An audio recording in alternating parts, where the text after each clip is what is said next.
লাহোৱাল অভিমুখে আহি থকা এখন ডাম্পাৰ তীৰ্থবেগী এখন ডাম্পাৰে এখন স্কুটি আৰোহীক তেওঁ দুলীয়াজান অভিমুখে গৈ থকা বুলি আমি এতিয়া গম পাইছোঁ।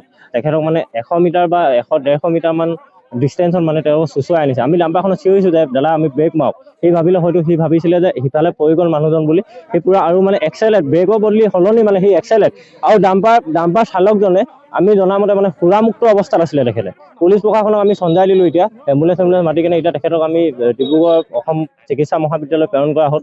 তেখেতৰ এতিয়া স্বাস্থ্য অতি সংকটজনক বুলি আমি জানিব পাৰিছোঁ।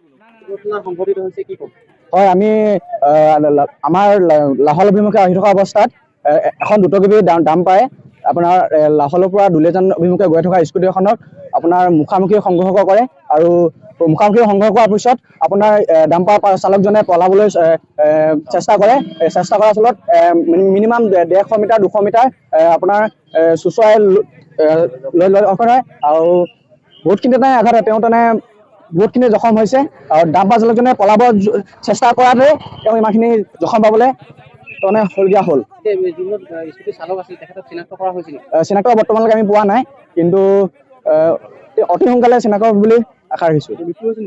মৃত্যু বৰ্তমান আমি দুৰ্ঘটনাস্থলী বৰ্তমানলৈকে মৃত্যু হোৱা নাই, কিন্তু অসম চিকিৎসা মহাবিদ্যালয় ইতিমধ্যে আৰক্ষী প্ৰশাসনে লৈ যোৱা হৈছে।